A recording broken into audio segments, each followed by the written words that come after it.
Assalamualaikum warahmatullahi wabarakatuh. Halo teman-teman semua.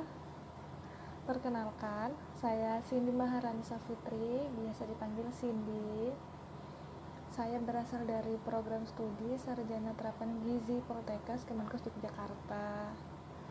Sekarang saya mau sharing kepada teman-teman mengenai anemia. Mungkin di sini udah banyak teman-teman yang tahu tentang anemia. Tapi nggak apa-apa, kita mau review sedikit apa sih itu anemia, kemudian penyebab dari anemia itu sendiri, kemudian ada tanda dan gejalanya, cara mencegahnya bagaimana, dan juga apa yang harus kita lakukan kalau kita udah kena anemia gitu ya.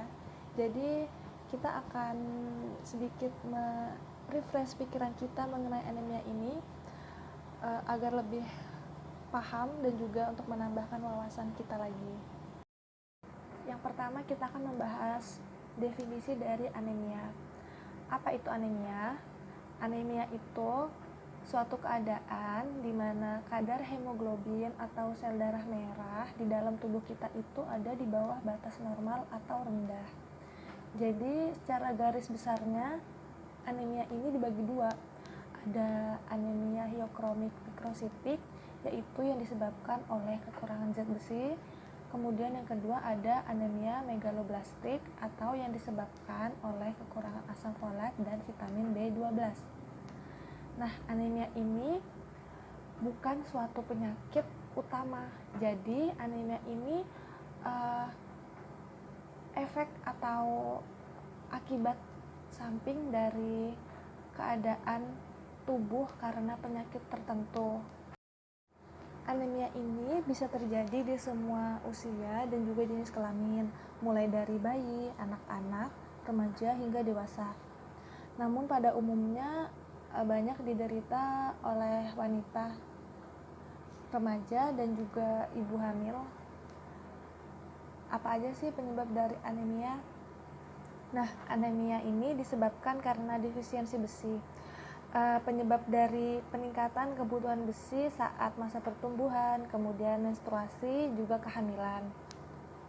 Saat kehamilan, kebutuhan ini meningkat karena zat besi ini digunakan dalam pembentukan janin dan juga cadangan dalam plasenta ibu untuk sintesis hemoglobin ibu. Kemudian saat menstruasi, karena wanita ini mengeluarkan darah kotor, sangat memungkinkan terjadinya anemia. Kemudian saat masa pertumbuhan, ini diperlukan zat gizi yang kompleks, terutama zat besi agar tidak terjadi anemia. Kemudian asupan dan ketersediaan dalam tubuh ini rendah. Mungkin aja teman-teman jarang mengkonsumsi makanan yang memiliki sumber zat besi seperti daging segar, daging merah, ikan segar, dan juga telur. Kemudian teman-teman mungkin juga sering mengkonsumsi makanan atau minuman yang bisa menghambat penyerapan zat besi dalam tubuh, seperti minum teh saat sedang mengkonsumsi sumber zat besi. Itu bisa jadi salah satu terhambatnya asupan zat besi dalam tubuh. Kemudian karena infeksi dan parasit. Nah, infeksi dan parasit ini bisa juga berkontribusi dalam peningkatan anemia karena misalnya contoh penyakit yang bisa menyebabkan anemia itu infeksi cacing atau cacingan. Cacing ini banyak menyerap darah atau menghisap darah sehingga memungkinkan sekali untuk kita semua bisa mengalami anemia. Kemudian selain itu ada penyakit malaria, infeksi HIV.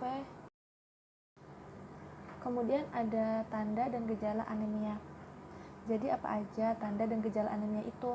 Yang pertama kita bisa lihat dari fisiknya.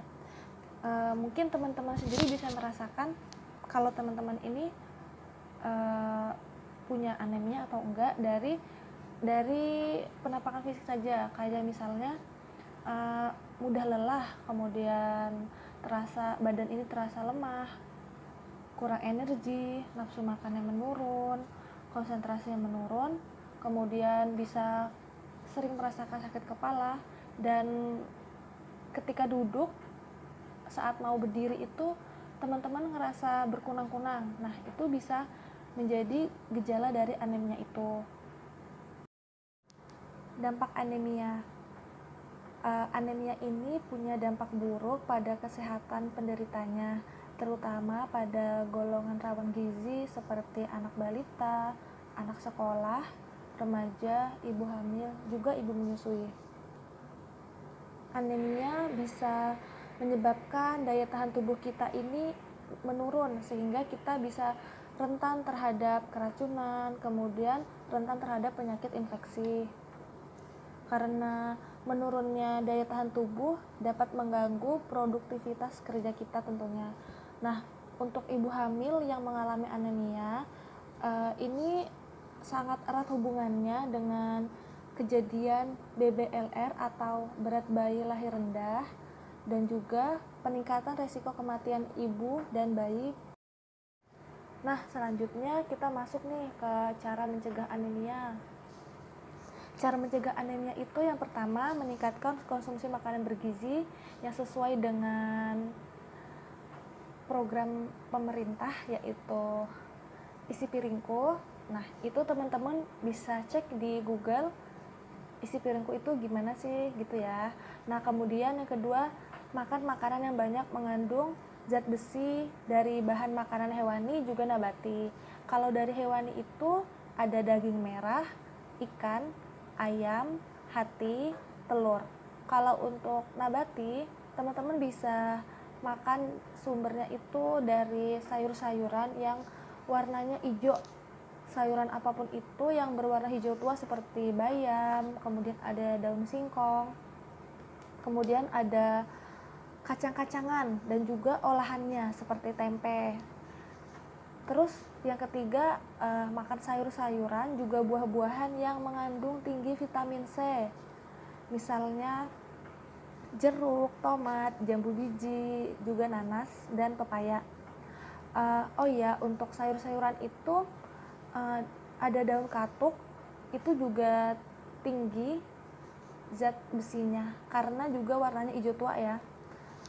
Nah, makanan-makanan ini tuh sangat bermanfaat untuk meningkatkan penyerapan zat gizi dalam usus.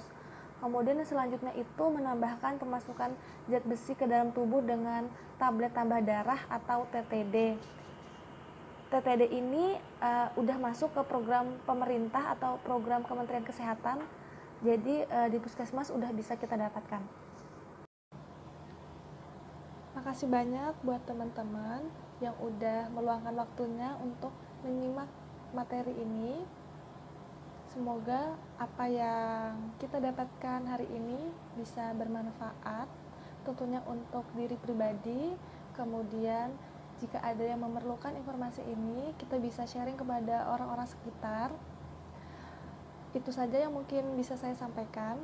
Assalamualaikum warahmatullahi wabarakatuh.